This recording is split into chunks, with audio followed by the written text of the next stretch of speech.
ప్రతిపక్ష నాయకుడితో పాటు మంత్రి గారు కూడా మనకి లైవ్ లో అందుబాటులో ఉన్నారు. నమస్తే జానకిరామ్ గారు. చెప్పమ్మా దీప్తి. సార్ మీతో మాట్లాడడానికి మంత్రి కోటేశ్వరరావు లైన్ లో ఉన్నారు, మాట్లాడండి. హలో దీప్తి. ఈ మంత్రికి ఈయన ఫ్రెండ్స్ కి తాగే అలవాటు ఉందని ప్రజలకు కూడా తాగే అలవాటు ఉంటుందా? అసలు సిగ్గుందండి మంత్రి గారికి? గుండె తరుక్కుపోతుందండి. దీప్తి, ఆ మంత్రి గారిని గుండె మీద చేసుకుని చెప్పాలని అధికారంలోకి రాగానే మద్యం కంట్రోల్ చేస్తా ఉన్నారు కదా, ఇప్పుడు ఏం చేస్తున్నారు? వీధికో షాప్ ఓపెన్ చేస్తారండి. ఏమండి, మా ప్రభుత్వం పుట్టాకే మద్యం పుట్టిందా? అంతకుముందు ప్రభుత్వ హయాంలో మందు షాపులు లేవా? బెల్ట్ షాపులు లేవా? మేం ప్రజల ఆరోగ్యం పట్ల నిబద్ధతతో ఉన్నాం కాబట్టి మా ప్రభుత్వం రాగానే సారాన్ని నిషేధించి కేవలం వైన్ షాపులకే లైసెన్సులు ఇచ్చాం. కరెక్టే. ఇంటికో ఉద్యోగం బదులు ఇంటికో బ్రాంతి షాప్ పెట్టుకొని పర్మిషన్ ఇచ్చారు. ఏం మాట్లాడుతున్నారండి మీరు? ఏమైనా అర్థం ఉండి మాట్లాడుతున్నారా? అంటే కళ్ళ ముందు కనిపిస్తే 2 పెగ్గులు తాగేవాడు కూడా ఫుల్ బాటిల్ తాగేస్తాడా? ఎందుకు తాగరు? డెఫినెట్ గా తాగుతారండి. ఆ మాటకు వస్తే నేను మన కళ్ళ ముందు ఇంట్లో 50 కిలోల బియ్యం ఉన్నాయి.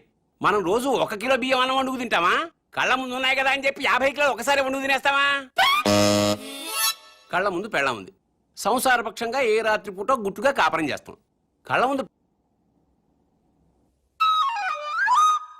కత్తులు ఆయన పొడి చేసుకుంటామా? కళ్ళ ముందు బార్బర్ షాప్ ఉందని అదే పనిగా గడ్డాలు తీసేసుకుంటామా? హలో హలో, ప్రజల్లో పద్ధతి క్రమశిక్షణ ఉండాలి గాని కళ్ళ ముందు కనిపిస్తే నాశనం అయిపోతారా? అదే హలో హలో, ఏంటా చివరి ముక్కలు వినపట్టలేదు? జానకిరామ్ గారు. వినపట్టలేదమ్మా, నాకు వినపట్టలేదమ్మా. జానకిరామ్ గారు, మాకు మీ మాటలు వినిపిస్తున్నాయి. ఇంపార్టెంట్ పాయింట్ వచ్చేసరికి కనెక్షన్ డిస్కనెక్ట్ అవుతుందమ్మా.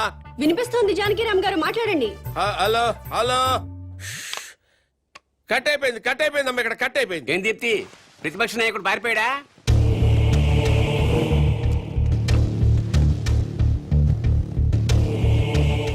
మీరు కామన్ మ్యాన్. నమస్కారం అండి. నమస్తే. నేను కొత్తగా వ్యాపారం స్టార్ట్ చేయబోతున్నాను. అవునా, చాలా సంతోషం అండి. Best of luck. మీరే వచ్చి రిబ్బన్ కట్ చేయాలి. నేనా? అవును. మహాభాగ్యం. లొకేషన్ ఎక్కడండి?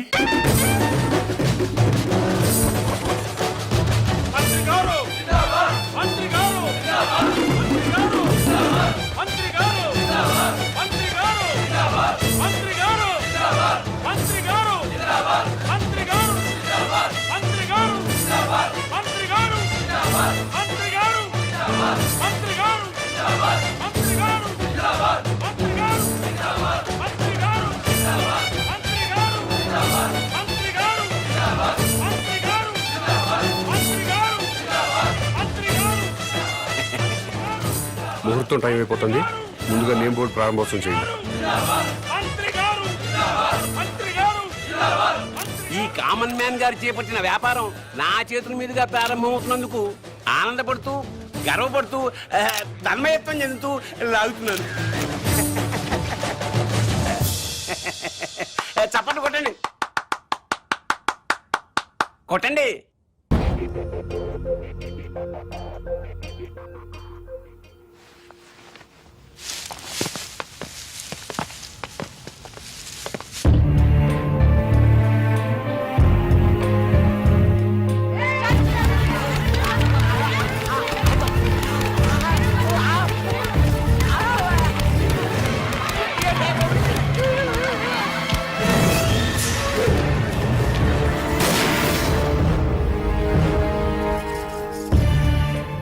ఆవేశపడ్డం మాని మీకు వచ్చిన బాధ ఏంటో చెప్పండి, సమాధానం చెప్తాను.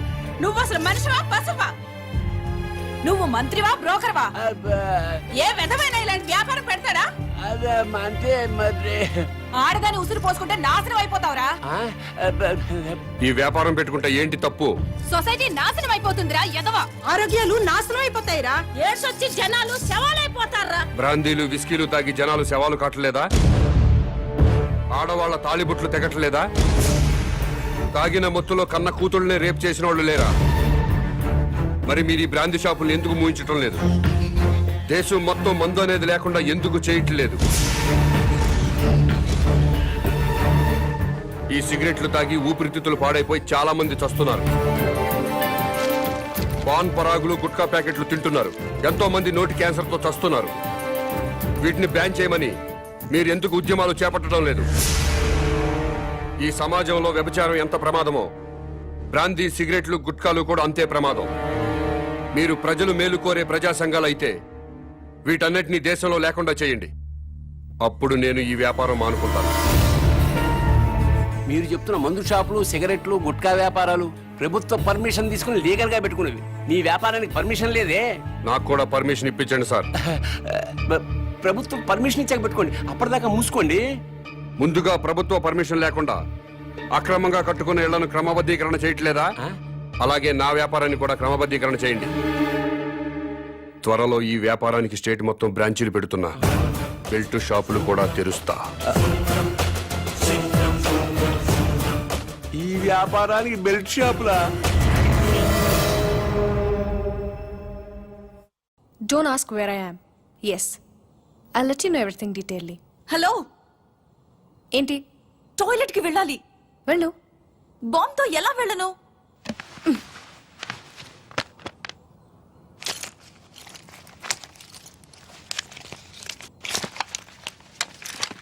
జాగ్రత్త, be careful. Yeah. Bomb.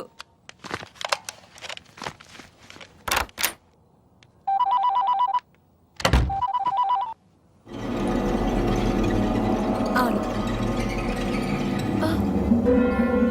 Very good.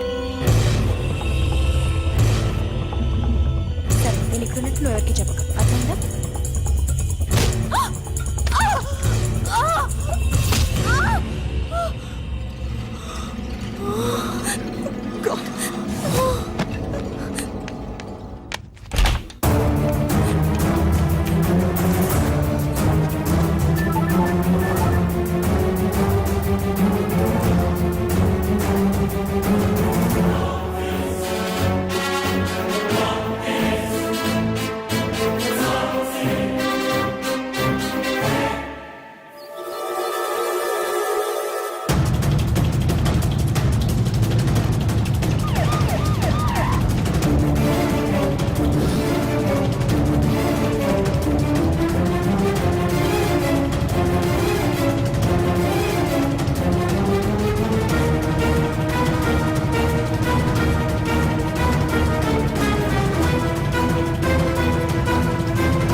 ఇంకెప్పుడు పారిపోను.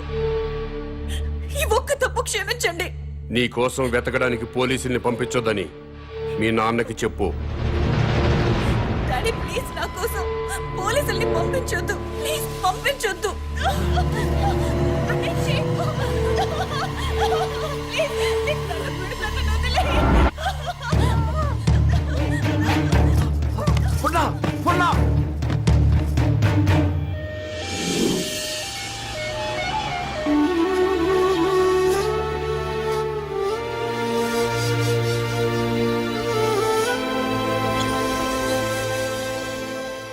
వాడి డిమాండ్స్ ఏమిటో తెలిసిన తర్వాత మూవ్ అవుదాం. అప్పటి వరకు అమ్మాయిని గురించి వెతకటం మానేయండి. అలాగే సార్. కూతురు కిడ్నాప్ అయిందన్న ఆందోళనతో సీఎం గారు అలా చెప్పుంటారు. కనీసం కామన్ మ్యాన్ అనేవాడు ఎవడో తెలుసుకోవటం మన డ్యూటీ. వాడిని ఫాలో అవ్వండియ్యా. ముఖ్యమంత్రి గారమ్మాయి కిడ్నాప్ ఉదంతం రాష్ట్ర రాజకీయాలని కుదిపేస్తోంది. కిడ్నాపర్ ని పట్టుకోలేకపోవడం సిగ్గుచేటని ప్రతిపక్షాలు దుమ్మెత్తిపోస్తున్నాయి. ఈ విషయం గురించి చర్చించడానికి మంత్రి లోకేశ్వరరావు, ప్రతిపక్ష నాయకుడు జానకిరాం లైవ్ లో సిద్ధంగా ఉన్నారు. మంత్రి గారు నమస్తే. నమస్తే. చెప్పు దీప్తి. ముఖ్యమంత్రి గారి కూతురి కిడ్నాప్ గురించి మీతో మాట్లాడడానికి ప్రతిపక్ష నాయకులు జానకిరాం ఫోన్ లైన్ లో సిద్ధంగా ఉన్నారు. ఏం మాట్లాడతాడంట? మాట్లాడమను. మానభంగం జరుగుతుంది ఒక ఆడ కూతురు కాదండి, ఒక రాష్ట్రానికి, ఒక ప్రభుత్వానికి, ఒక అసమర్థతకి. నీ బాధ చూస్తాంటే ఆ మానభంగం నీకు జరిగిందనుకుంటున్నా. రాష్ట్రంలో 1,00,000 మంది పోలీసులు ఉన్నారు, ఒక కిడ్నాపర్ ని పట్టుకోలేరండి. మీరు ప్రభుత్వంలో ఉన్నప్పుడు కిడ్నాపులు జరగలేదా? మానభంగాలు జరగలేదా? భూకబ్జాలు జరగలేదా? వాళ్ళందరినీ పట్టుకున్నారా? చెప్పోయా. హలో హలో ఈ హలో హలో డ్రామాలు చాలా చూసాం గానీ పాయింట్కి రా. హలో, మైక్ మైక్ పని చేయటం లేదు. నీకేం పని చేయవని మాకు తెలుసు గానీ ఓ పని చెయ్యి. నిన్న ఒక వారం రోజులు ముఖ్యమంత్రిని చేస్తాం. కిడ్నాప్ అయిన ముఖ్యమంత్రి కూతురుని తీసుకొస్తావా? నువ్వు తీసుకొస్తే మేము రాజకీయ సన్యాసం చేస్తాం, లేకపోతే నువ్వు రాజకీయ సన్యాసం చేస్తావా? చెప్పు. చేస్తాను, నన్ను ముఖ్యమంత్రి చేయండి. నువ్వు కూడా సీఎం అయిపోదామనే ఏంటి? ఎలసలు గెలకుండానే 24 గంటల కల్లా గంటలో అమ్మాయి నేను ఇక్కడ తీసుకొస్తాను, లేకపోతే నా రాజకీయ జీవితానికి. కరెంట్ ఇప్పుడే పోవాలా? అమ్మ టైం అంటూ లేదురా, ఎప్పుడు తీసేస్తున్నారు. ఏ ప్రభుత్వం అయినా కావాలని పవర్ కట్ చేయదు బ్రదర్. రాష్ట్రంలో అందరి అవసరాలు తీర్చాలి కదా. పవర్ ఉన్నంతలో రైతులకు ఇవ్వాలి, ఇండస్ట్రీలకు ఇవ్వాలి, గ్రామాలకు అందించాలి. కాబట్టి కరెంటు పోయినప్పుడల్లా ప్రభుత్వాన్ని తిట్టుకోవడం కరెక్ట్ కాదు బ్రదర్. Good night.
ఈ ఏరియా మొత్తం పవర్ కట్ చేశారు కదా? అవును సార్. మరి సెంటర్ లో ఉన్న మంత్రి గారింటికి పవర్ ఎందుకు కట్ చేయలేదు? కట్ చేసాం సార్, బట్ మంత్రి గారింటికి జనరేటర్ ఉంది.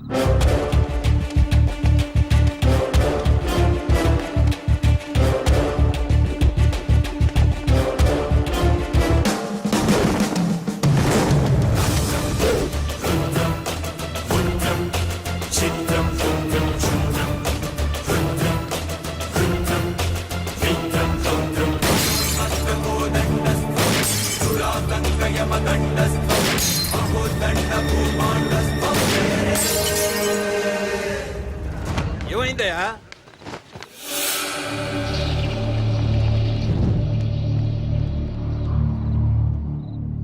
ఎవడండి వీడు? చీఫ్ మినిస్టర్ కూతుర్ని కిడ్నాప్ చేసింది వీడే.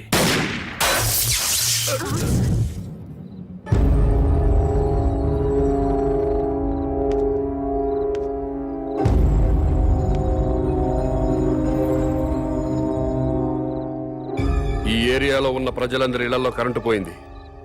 మంత్రివి, మీ ఇంట్లో మాత్రం కరెంటు ఉండటంలో అర్థం ఏంటి? ఈ 2 గంటలు ప్రజలు కరెంటు లేక అవస్థలు పడుతున్నప్పుడు మంత్రివి, మీ ఇంట్లో మాత్రం పవర్ కట్ లేకుండా ఎంజాయ్ చేయడం న్యాయమేనా? మా ఇంటికి అక్రమ కనెక్షన్ ఏమీ లేదు, జనరేటర్ అధికారులే పెట్టారు. మంత్రివి, మీ ఇంట్లో జనరేటర్ పెట్టినప్పుడు నిన్ను ఎమ్మెల్యేగా గెలిపించిన ప్రజల ఇళ్లలో ఎందుకు జనరేటర్స్ పెట్టలేదు? ఏ, మీరు ప్రజల కంటే గొప్పవాళ్ళా? మీరు ఎప్పుడు పడితే అప్పుడు కరెంటు కట్ చేసినా ప్రజలు ప్రభుత్వానికి సహకరిస్తున్నారు. కరెంటు పోయి మళ్ళీ వచ్చేదాకా చెమటలు కక్కుకుంటూ అవస్థలు పడుతున్నారు. మరి మీరెందుకు కరెంటు పోయినప్పుడు ప్రజల్లాగా అవస్థలు పట్టలేదు? ప్రజలకి పవర్ కట్ చేస్తూ మీ నాయకులు మాత్రం జనరేటర్స్ తో, ఏసీలు, ఫ్రిడ్జ్లతో ఎంజాయ్ చేయడం తప్పా కాదా? ఎస్, తప్పే.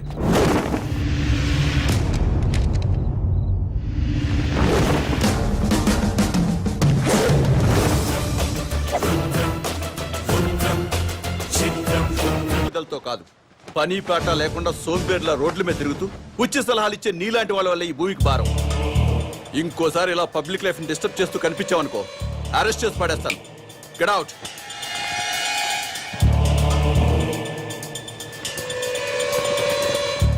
నా మాట విన్నారా?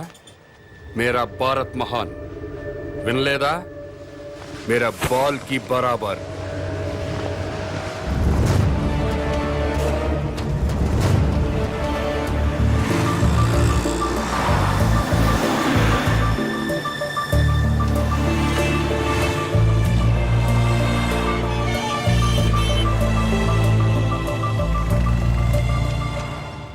ఒక కింగ్ సిగరెట్ ప్యాకెట్ ఇవ్వవు. బాబు ధర్మం బాబు, బాబు బాబు ధర్మం బాబు, బాబు ధర్మం బాబు. సారీ, నా దగ్గర 20 ఉన్నాయి. 10 నీకు, 10 నాకు. తామదయ్య బాబు. మీది చాలా బ్రాడ్ మైండ్ అండి.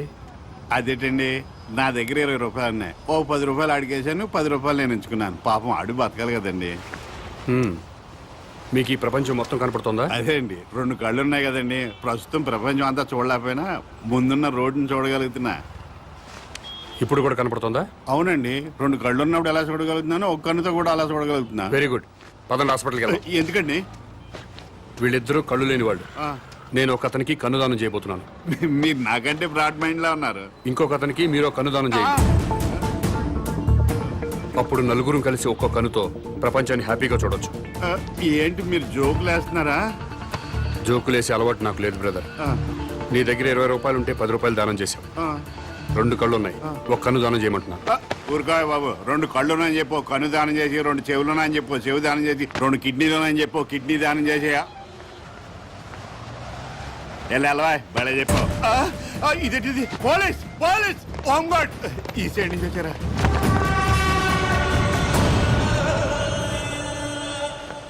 ఏమైంది? మీరు ఈ ప్రపంచాన్ని చూడగలుగుతున్నారా? 2 కళ్ళు ఉన్నాయి కదా, ఎందుకు చూడలేను? ఇప్పుడు చూడగలుగుతున్నారా? ఒక కన్ను మూసిన రెండో కన్ను ఉంది కదా, అంటే కనిపిస్తుంది. ఒక్క కన్నుతో కూడా మొత్తం ప్రపంచాన్ని చూడగలుగుతున్నారు. మొత్తం కనబడుతుందయ్యా. అయితే మీ కన్నోటి ఇతనికి దానం చేసేయండి, మీ కానిస్టేబుల్ కన్నోటి అతనికి దానం చేయండి. నీకేమన్నా మెంట్లా? ఆ ప్రశ్న ఎక్కడేయండి, ఇతనికి మెంటలా అని. భారతీయుడిగా అది నీ బాధ్యత. ఈయనెవరండి బాబు, నాకు అపరిచితుల్లా తగిలేడు. ఎవడికో ఇల్లు లేదని నాకు 2 ఇళ్ళుంటే ఒక ఇల్లు ఇచ్చేస్తానా?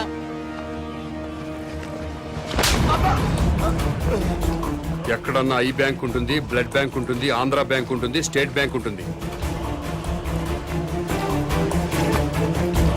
పదండి బ్రదర్, సామాజిక స్పృహ ఉన్న వాళ్ళని ఎత్తుకుందాం.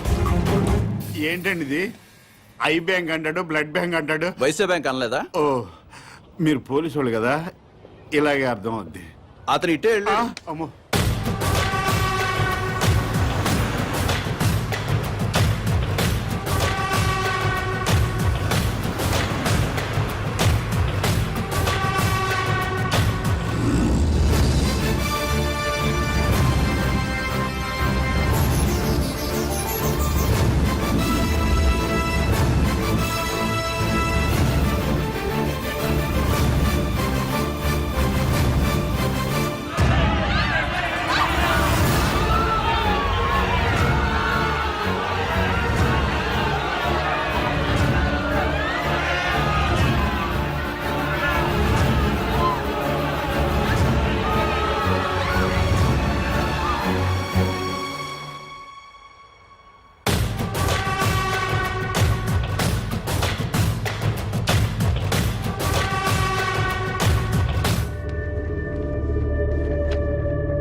నమస్కారం అండి. నమస్కారం అండి. మీరు దేవుణ్ణి నమ్ముతారు కదండి? నమ్ముతానండి. స్వర్గం ఉంది కదండి? ఉందండి. మంచి వాళ్ళందరూ స్వర్గానికి వెళ్తారండి. నరకం? నరకము ఉందండి. పాపాత్ములందరూ నరకానికే పోతారండి. ఈ కవర్లన్నీ స్వర్గానికి రిజిస్టర్ పోస్ట్ చేయండి.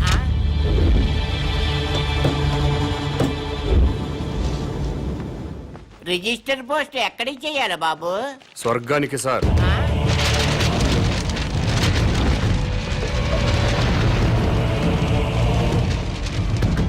స్వర్గానికి పంపించాల్సిన లిస్టు ఇదే సార్. చదువుతాను వినండి.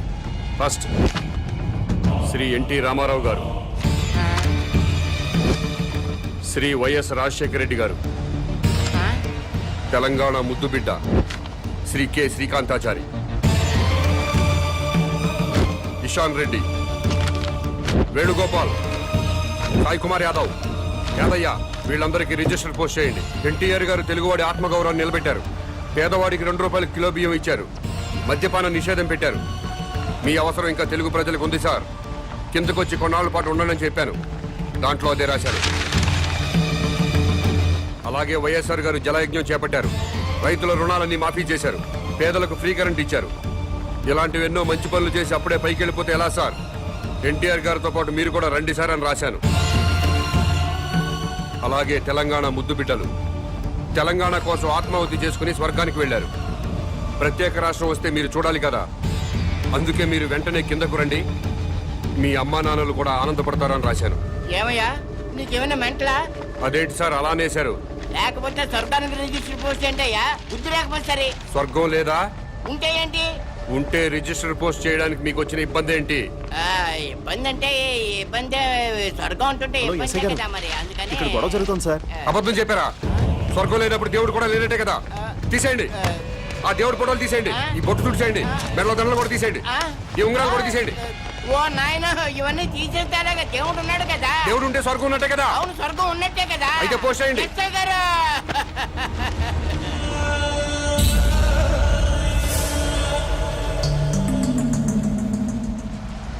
ఎన్టీ రామారావు గారికి, వైఎస్ రాజశేఖర రెడ్డి గారికి, తెలంగాణ అమరవీరులందరికీ కూడా అదిగో ఆ ఉత్తరాలన్నీ రిజిస్టర్ పోస్ట్ చేయమని తినేస్తున్నాడండి బాబు. అలాగే నన్ను కాపాడండి బాబు.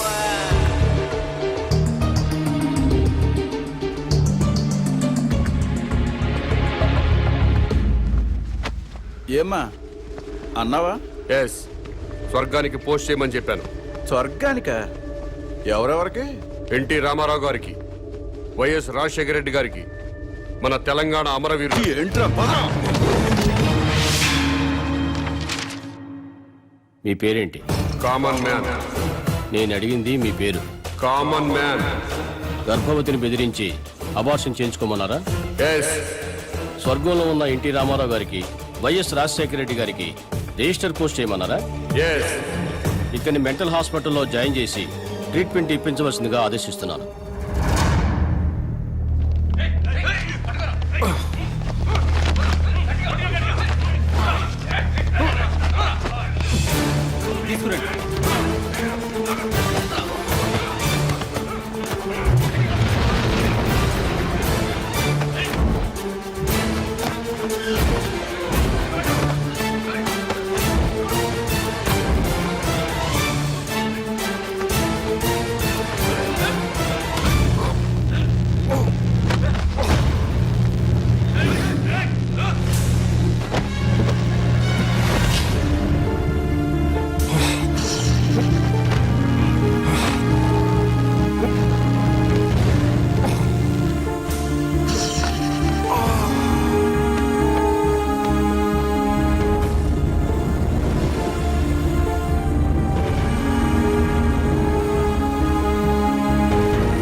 హలో, ఎస్ఐ గారా?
సో ఇంటర్వ్యూ స్టార్ట్ చేద్దామా? ఓకే.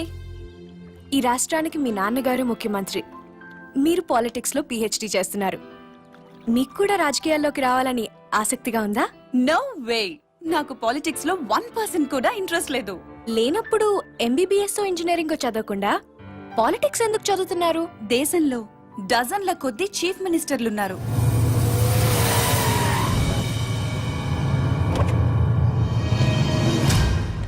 వేలల్లో ఎమ్మెల్యేలున్నారు. గల్లీ గల్లీకో లీడర్ పుట్టుకొచ్చాడు.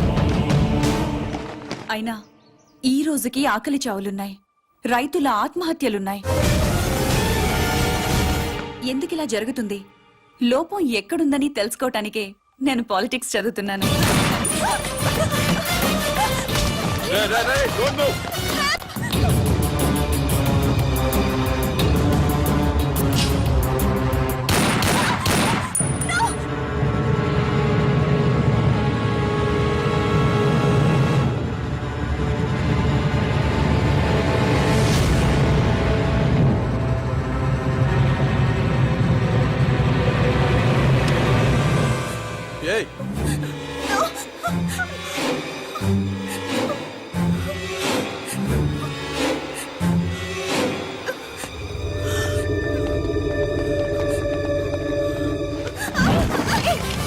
అమ్మాయి ఎవరో తెలుసా?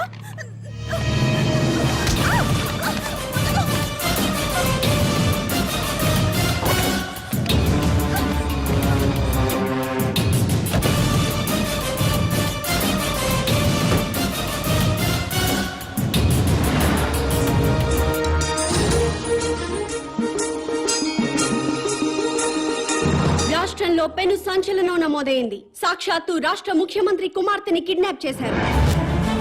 ముఖ్యమంత్రి కుమార్తెతో పాటు ఒక ప్రముఖ న్యూస్ ఛానల్ రిపోర్టర్ సునీత కూడా కిడ్నాప్ కి గురైంది. ఆశ్చర్యం కలిగించే విషయం ఏంటంటే ఈ కిడ్నాప్ కి పాల్పడిన వ్యక్తి ఒక మతిస్థిమితం లేనివాడు. మెంటల్ హాస్పిటల్ నుంచి పారిపోయి ఈ కిడ్నాప్ కి పాల్పడ్డాడని పోలీస్ కమిషనర్ చెప్తున్నారు.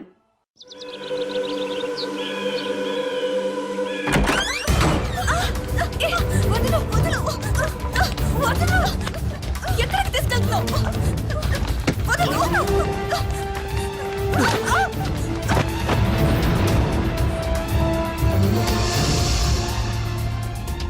ఎవరు నువ్వు? మా డాడీ మీద పొలిటికల్ గ్రడ్జా? రౌడీవా, గూండావా, టెర్రరిస్టువా లేక కిరాయి హంతకుడివా? డబ్బుల కోసం కిడ్నాప్ చేసావా?